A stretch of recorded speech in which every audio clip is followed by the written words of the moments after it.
There comes a quiet moment in life when something inside you whispers, "This isn't me." Maybe it happens at 2 a.m., staring at your phone in the dark, or in the middle of a conversation where your smile feels forced, and your words don't sound like your own. You've done everything right, played by the rules, built the version of life that was expected of you. But somewhere along the way, you started disappearing, piece by piece. In a culture that celebrates hustle, noise, and constant output, we're rarely taught how to pause, to ask ourselves what we actually want. Not what will impress, not what will earn applause, but what feels true. Carl Jung once said, "The privilege of a lifetime is to become who you truly are." It sounds simple, but becoming who you are means first admitting who you are not. It means letting go of roles that no longer fit, saying no when your instincts beg you to, sitting with discomfort instead of running from it. It might look like stepping away from relationships that drain you, or turning down opportunities that once seemed essential. The real challenge? Doing it without knowing what comes next. This isn't about escaping life. It's about returning to it on your terms. When you begin living from that place of quiet truth, things shift. Not always in ways the world will clap for, but in ways your soul will finally exhale into. So what happens when you stop living for others and start walking toward yourself? Let's begin with the moment everything starts to change. When the life you're living isn't yours. There are times in life when everything on the outside looks fine but something inside doesn't match. You go through the motions, smile when expected, meet deadlines, say yes even when something in your chest tightens. You've done what's asked, you've played the part, and yet there's an ache. Not loud, not dramatic, just a quiet knowing that this version of life doesn't belong to you. Maybe it started small, a moment when you hesitated before saying yes, a glance in the mirror that felt unfamiliar.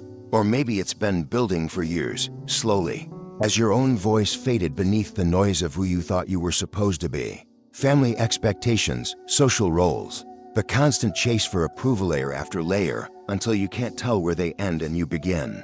In a society that often measures worth by productivity, popularity, and performance, we're taught to mold ourselves to fit in. But fitting in isn't the same as belonging. And belonging, real belonging, starts with belonging to yourself. Carl Jung said, "The most terrifying thing is to accept oneself completely." And he was right. Accepting yourself means unlearning so much of what you were taught to be. It means facing the fear that you might disappoint others, that you might lose people who only love the version of you that never said no. It's uncomfortable, it's lonely, but it's honest. This kind of shift doesn't look impressive on the surface. You won't get applause for it, but deep down there's a peace that begins to settle, a sense that, for once, you're not abandoning yourself for the comfort of others. You start to notice small things. You speak more slowly, breathe deeper. You care less about how things appear and more about how they feel. You stop rushing to fill silence and begin to listen to it. And in that space, you begin to return to something you didn't realize you lost: yourself. It's not about becoming someone new. It's about remembering who you were before the world told you who to be. And even though it might feel like a loss at first, what you're really doing is coming back into alignment with something real, something steady, something that doesn't shake every time someone disapproves. You don't need to burn everything down to start over. You just need to stop betraying yourself in the name of acceptance. That small, quiet decision can change everything. Because once you begin to live from that deeper place, even the ordinary feels sacred. And what once felt like emptiness, that becomes space for clarity, for freedom, for truth. As you begin honoring that quiet truth, the world around you doesn't stay silent, it starts to respond. When the world pushes back, the moment you start honoring your own truth, the world around you shifts. Not always in the way you hoped. Sometimes it resists. People you've always been there for begin to question you. They say you've changed, that you're not the same. And they're right, but not in the way they think. You're not abandoning them. You're returning to yourself. The version of you they were comfortable with, one who always said yes, who stayed quiet to keep the peace. That version wasn't sustainable. It wasn't whole. You kept giving and shrinking and adjusting until one day you couldn't anymore. And when you stopped bending, Others feel it as pressure, not because you're wrong, but because your boundaries call attention to theirs. In American culture, we often equate love with sacrifice. The more you give, the more you care. But that model wears thin when your own needs are never met. You start realizing that love without honesty isn't real connection, it's performance. Carl Jung once wrote, "The privilege of a lifetime is to become who you truly are." That privilege often comes at the cost of approval, but it gives you back something far more lasting: integrity. As you step into your own space, the reactions of others reveal who saw you as a person and who saw you as a role. Some will drift away, some may lash out, but others, often the ones you least expect, will lean in. They'll meet you where you are, not because you're doing what pleases them, but because they respect your wholeness. This is where the deeper shift happens. You no longer need to manage other people's comfort. You stop apologizing for wanting peace. You realize that saying no isn't selfish, it's necessary. And the people who remain in your life, they're the ones who love you, not just the version of you that made them comfortable. The truth is, choosing yourself breaks certain dynamics, especially in relationships built on one-sided giving. But it also opens up space for something more honest to grow. You begin to recognize how often you edited yourself just to be accepted. And now, there's no more energy for that. You're not harder now. You're just clearer. And with that clarity comes a quiet strength, the kind that doesn't beg to be understood, the kind that's rooted deep in something solid, not in who others think you should be, but in who you actually are. Not everyone will come with you. That's part of the path. But those who stay, the ones who see you without the mask, are worth the letting go it took to find them. And in the face of resistance, you uncover a strength that was never meant to be found outside of you. Freedom that starts inside. There's a certain kind of exhaustion that comes from constantly trying to be enough for everyone. In every role, you chase approval like it's oxygen. Work harder, do more, be better. And for a while, it feels like progress. But eventually, something cracks. Not loud, not public, just a quiet moment when you realize, no matter how much you give, it's never going to fill what's missing inside. That's the turning point. When you begin to understand that freedom isn't about breaking out of a job, a relationship, or a routine, it's about breaking out of the story that says you have to earn your worth. That story has deep roots. It's in the way we're taught to measure value, and how often success is defined by image, not alignment, and in how rarely we're shown how to just be without performing, without explaining, without asking for permission. Carl Jung once said, "Your vision will become clear only when you look into your heart." Who looks outside dreams, who looks inside awakes. It's that inward shift that changes everything. Not suddenly, not all at once, but gradually, as you stop searching for signs that you matter and begin living like you already do. You stop proving, you stop performing. You notice how much of your life was built to please people who never truly saw you. And without needing to make a scene or a statement, you begin letting those pieces go. Not out of bitterness, but because you finally understand what peace feels like. That's when real strength shows up. Not the kind that needs attention, but the kind that can sit still in discomfort. Knowing that your worth isn't up for debate. You no longer measure your value by how busy you are, how much praise you get, or how many expectations you meet. You measure it by something quieter: how well your life matches what you know to be true. And yes, there will be doubt. Days when the old habits whisper that you should do more, prove more, be more. But you'll catch it faster now. You'll remember that your value was never in what you could perform, it was in what you were willing to claim as your own. That calm knowing is what real freedom feels like. You're not trying to be impressive anymore. You're just trying to be real. And in a world full of noise, that's more than enough. With each step toward yourself, the past starts to loosen its grip, and you no longer need to carry what was never yours. When the past stops holding you, there's a subtle moment, almost unnoticeable, when the grip of the past starts to loosen. You might not even realize it at first. One day, something that used to trigger guilt or anxiety just doesn't. You don't feel the same need to explain, to defend, to make others comfortable with your choices. It's not that the past disappears, it's that it no longer defines you. We're shaped by so many invisible force: family expectations, childhood dynamics, the unspoken rules of belonging. Somewhere along the way, you start to believe that you must become a certain version of yourself to be accepted. So you learn to perform, to keep the peace, to avoid conflict, even when it costs your own clarity. You trade truth for approval, and at first, it feels like safety, but eventually it becomes a prison. Carl Jung once wrote, "I am not what happened to me. I am what I choose to become."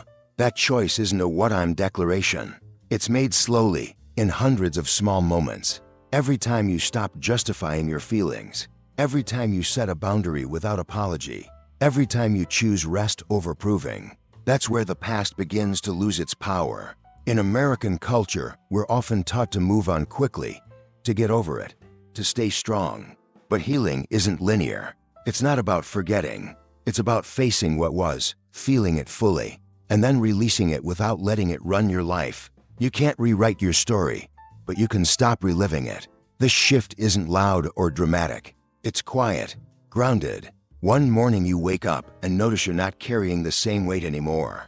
You're not shrinking to fit who you were when you were trying to survive. You're not seeking permission to grow past what others expect from you. You're simply allowing yourself to exist whole, flawed, and honest. That's when forgiveness shows up, not always for others, but for yourself.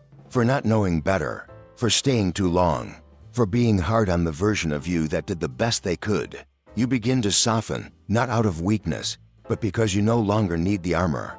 You've made it through. You're here now. The past will still echo sometimes. A memory, a pattern, an old fear.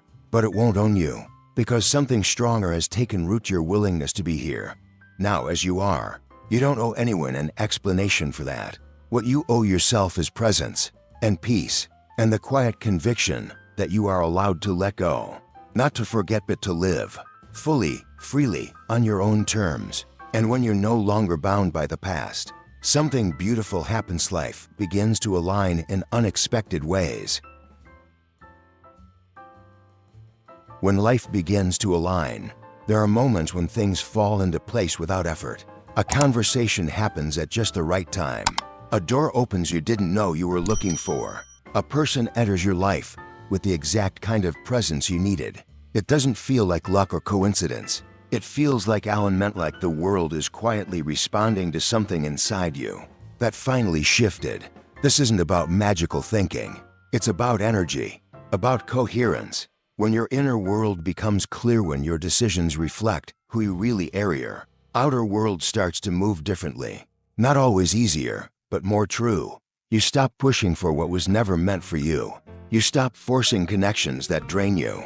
And as you release what doesn't fit, space opens for what does. Carl Jung described this as synchronicity, meaning patterns that arise when the unconscious becomes conscious. When you begin living from a place of authenticity, life mirrors it back to you. It doesn't mean there won't be setbacks or confusion, but even in those moments, there's a sense of rightness, of being where you're supposed to be, even if you're still finding your footing. In American culture, we're taught to control outcomes, set goals, chase results. But real peace comes not from controlling the future, but from being in integrity with the present. When your actions, words, and choices come from a grounded place, you no longer need to chase clarity. It arrives. That clarity might show up in quiet ways. A sense of relief after saying no. A deeper breath after walking away from something heavy. A conversation that finally feels like you're being heard, not because you raised your voice, but because you stopped hiding. You'll start noticing these signs, not as proof you're doing life right, but as reminders that truth has a rhythm and you're finally moving with it. There will still be fear.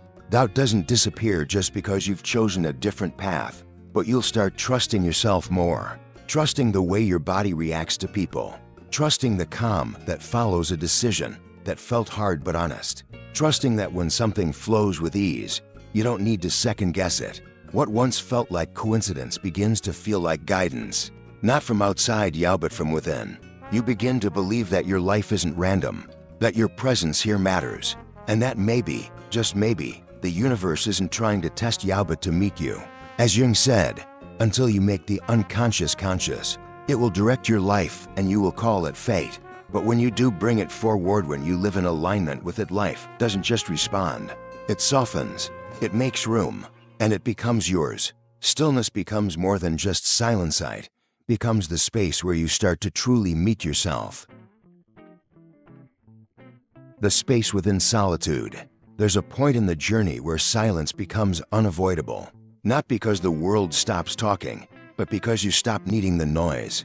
The invitations slow down. The texts get fewer. The distractions lose their grip. And for the first time in a long time, you're left alone with yourself. At first, it can feel like loss, like you've been forgotten or left behind. But slowly, if you let it, that space begins to feel different. Less like absence, more like opportunity. Most of us are taught to fear being alone. We're told that loneliness is something to escape, something to fix. But what if it's not a flaw, but a passage? A necessary clearing to hear the parts of you that have gone unheard for years? Carl Jung wrote, "Loneliness does not come from having no people around, but from being unable to communicate the things that seem important to you." That line hits differently when you've spent years surrounded by others, yet still felt invisible. Solitude has a way of revealing what you've been avoiding. The pace slows, the masks drop, and without the pull to perform or please, you start to notice what you actually need. Not what's been marketed to you, not what culture says should fulfill you, but what truly grounds you, what gives you breath. This is where the healing begins. In the stillness, in the choosing to stay instead of running back to comfort. You begin to untangle your identity from who you've been for others, and you realize you don't need to be constantly entertained, constantly affirmed, constantly accompanied to feel okay. You start enjoying your own rhythm, your own thoughts, your own company, and then something unexpected happens. You no longer crave what once distracted you, the people who drained you, the roles that confined you, the goals that weren't yours. You begin to want what nourishes, not what numbs. This shift doesn't require an announcement. No one needs to understand it. It's a quiet reclamation, a soft turning inward, and as that inner relationship strengthens, you stop looking outside for completion. You're no longer waiting to be chosen, invited, or validated, because for the first time, you're not abandoning yourself to avoid being alone. The world may not applaud this part of the journey. It doesn't look impressive, but it's where the foundation is built, where self-trust forms, where peace settles in ways applause never could. You're learning how to be with yourself, not just tolerate it, but actually love it. And in that love, you find something even deeper than freedom. You find wholeness, not because you've fixed everything, but because you've stopped needing to be anything other than fully, quietly, deeply here. And as you grow stronger in your own presence, one truth becomes clear. The most powerful choice is to stop leaving yourself behind. The choice that changes everything. There comes a moment when continuing as you are becomes harder than changing. Not because something external forces it, but because something internal refuses to stay quiet. You can feel the weight of all the roles you've played, the pressure to be agreeable, the fear of disappointing others, the instinct to shrink so others feel comfortable.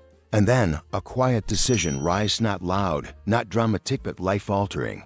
You choose yourself. It doesn't always look like a bold move.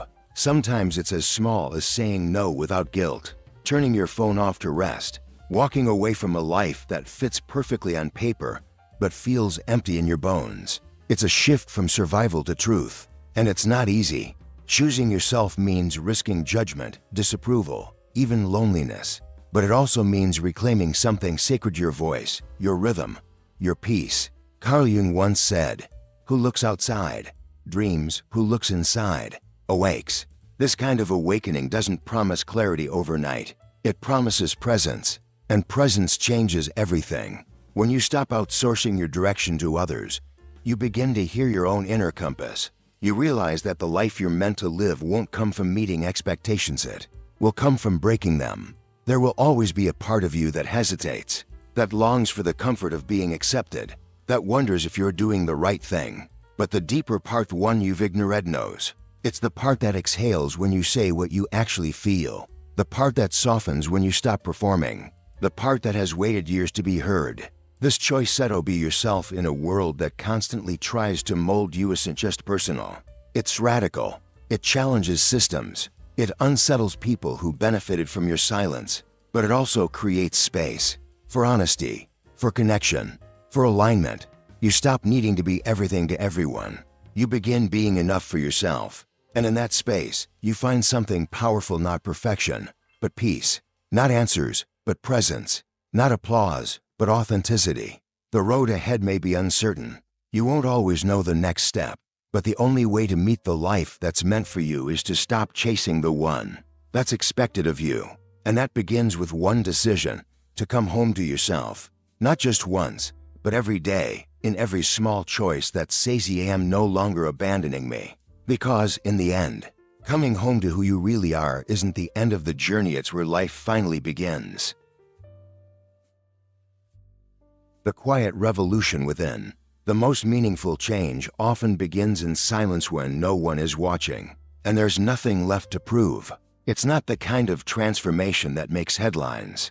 It's the kind that happens slowly, as you begin to listen more closely to yourself. The kind that comes when you finally stop asking for permission to be who you are. In American culture, we're raised to chase achievement, to perform, to meet standards that often weren't ours to begin with. But somewhere deeper, there's a part of you that's always known what matters. You've just learned to ignore it. Choosing to return to that part is the bravest thing you can do. Carl Jung said, "Until you make the unconscious conscious, it will direct your life and you will call it fate." Most of us aren't broken, we're just disconnected from what's real within us. This journey doesn't require grand gestures. It asks for presence, for honesty, for the courage to sit with yourself long enough to hear what you've been trying to say. You may lose people. You may let go of titles, plans, or images you worked hard to maintain. But what you gain is peace, real, rooted, and unshakable. You begin to see that freedom isn't found in doing more. It's found in doing what aligns. That success isn't what you've been told, it's feeling whole in your own life. And that loneliness, when embraced, is often just the space where truth has room to grow. Your life doesn't have to look different on the outside to feel different on the inside. But when it does, it starts with one quiet decision: to finally come home to yourself.